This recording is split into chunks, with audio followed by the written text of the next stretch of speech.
अनुराधा प्रकाशन कार्यालय में एक और किताब डॉक्टर अजय कुमार ओझा जी द्वारा पुनर्सृजन एवं प्रस्तुति। डॉक्टर अजय कुमार ओझा, एक घोटक की कहानी, उसी की जुबानी। आचार्य रविंद्रनाथ ओझा जी के रोचक ललित निबंधों का रुचिकर संग्रह। एक और संग्रह। और विशेष बात ये, जो अभी हमने आपसे बात की थी कि माता पिता के प्रति समर्पण, आज भले ही वो सह शरीर हमारे बीच में उपस्थित ना हो, लेकिन उनकी धरोहर को जन जन तक पहुंचाने का जो कृत्य संकल्प और बीड़ा आपने उठा रखा है, उसको मैं नमन करता हूं और वंदन करता हूं जी। और एक जहां तक हम आचार्य रविंद्रनाथ ओझा जी की अगर बात करें, पूज्य पिताजी की बात करें, तो उनकी प्रत्येक कृति का शीर्षक अपने आप में कुछ कहता है। आप देखें, एक घोटक की कहानी, उसी की जुबानी, यानी घोड़े की कहानी वो सुना रहे हैं और उसी की जुबानी सुना रहे हैं। आप इस पे कुछ कहें। क्या कहूँ, पिताजी की रचना है, मैं तो इस तरह से इस पर डूबा हुआ हूँ और पता नहीं कहाँ से हमको ऊर्जा मिल रही है कि मैं इसका टंकन कर खुद मैंने सारी चीज़ों को इकट्ठा करके उनके चित्रे हो रहे हैं, कपड़े जैसे होते हैं उसे पेपर पेजेस, और वो जो वैशाली में जो लिखते थे, वैशाली का वो रजिस्टर था, वो सब पीले पीले होकर खत्म हो रहा है। उनको सुरक्षित करके ला करके मैं उसका टंकन कर रहा हूँ। और उसमें बहुत सारे सुधार की भी आवश्यकता है, क्योंकि बहुत सारे शब्द धूमिल पड़ गए हैं, सेंटेंसेस भी थोड़ा इधर उधर हो गए हैं। तो उस सबको ठीक करके मतलब एक तरह से मैं पुनर्सृजित कर रहा हूँ उनकी रचनाओं को, जो शाश्वत मूल्यों की रचनाएं हैं। और मैं चाहता हूँ कि ये जन जन तक पहुँचे और हिंदी साहित्य का और साथ साथ नागरिक लिपि का भी प्रचार प्रसार।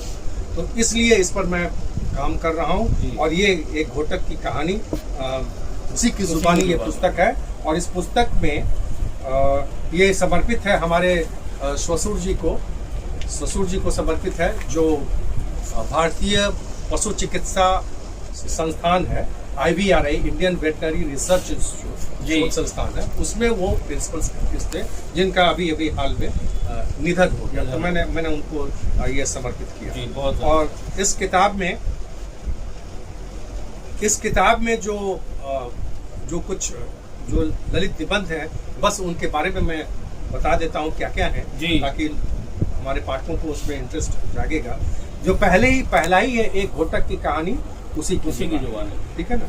उसके बाद है हजारी जो है एक बहुत बड़ा बगीचा है, हजारों पेड़ है वहाँ पर, आम और भी, जो बेतिया में है जी।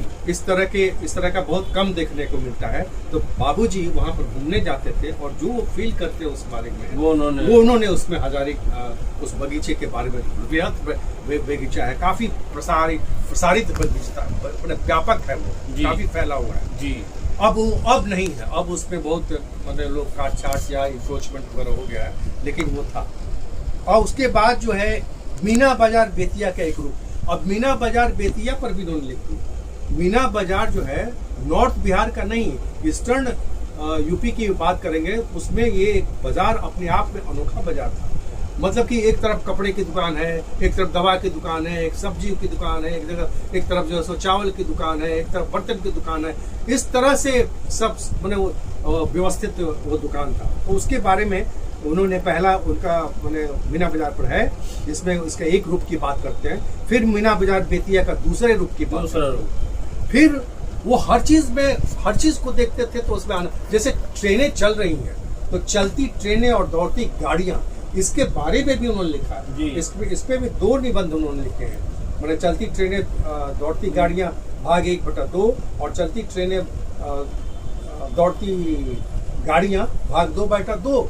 और वो भी बेतिया पश्चिम चंपारण का जो हेडक्वार्टर है बेतिया, क्योंकि बेतिया के MJK कॉलेज में वो अंग्रेजी के विभाग का अध्यक्ष थे। तो उस हैसियत से, और वैसे भी चूंकि वहाँ वो रहते थे, तो ये वहाँ पर स्टेशन पर और स्टेशन के इर्द गिर्द जाया करते थे।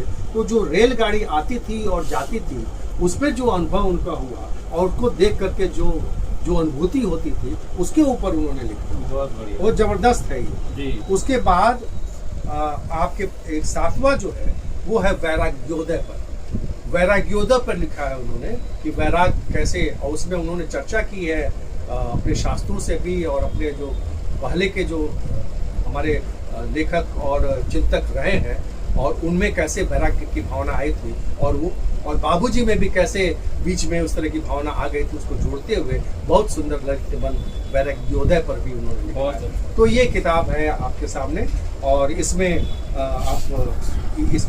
इनकी शैली क्या है उसके बारे में थोड़ा सा बताएं। उनकी शैली की अगर हम बात करें तो आप देखेंगे और समझेंगे, उन्हीं की पुस्तक से मैं उद्धृत कर रहा हूँ। उसकी आकृति, उसका रंग मुझको आकर्षित करने लगा। फिर मेरी नज़र उसकी मुखाकृति, उसकी आंखों पर गई। उसकी आंखें बड़ी प्रभावकारी थीं, उनमें गहरी वेदना छुपी थी। घोड़े की आंखें भी इतनी एक्सप्रेसिव हो सकती हैं।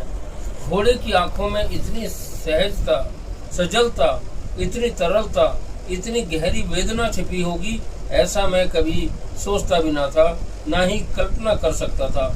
एक घोटक की कहानी, उसी की जुबानी से, उससे ये उद्धृत किया गया। अब इनकी भाषा शैली कैसी थी, कितना प्रवाहमान और प्रभावशाली थी, ये आपको भी पता चल गया होगा। बाकी तो और इसी तरह से उन्होंने हजारी पर भी लिखा है जी। अगर आप 2-4 लाइन पढ़ सकें तो पढ़ दीजिए।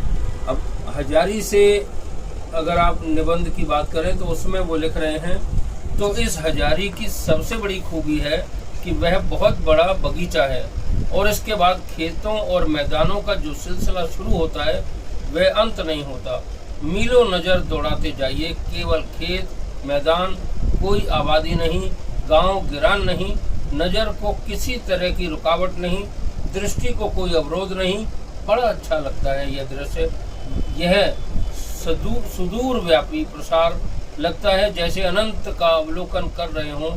लगता है जैसे हम नित्य फैलते हुए आकाश का विचरण करते हों। लगता है जैसे विराट की सानिध्य में आ गए हों। लगता है जैसे महत की समूप स्थिति में उपस्थापित कर दिए गए हों। बड़े व्यापक, बड़े उदार, बड़े बृहद विचार उगते हैं, बड़े विराट, बड़े महत, बड़े गंभीर भाव जगते हैं। लगता है जैसे अनंत तत्व के द्वार अपावृत हो गए हों और हम असीम अनंत के अक्षय मधुकोश का सुधापान कर रहे हों। वाह, क्या बात। अब मैं क्या बोलूं, आप कैसे लगा आपको पढ़ करके? बहुत अच्छा लगा। ये इसमें जिस तरह की उन्होंने भाषा शैली और अपने लेखनी का जो उन्होंने प्रस्तुतिकरण किया है, वो अपने आप में बताता है कि वो कितनी महान विभूति, और बिहार विभूति तो वो है ही।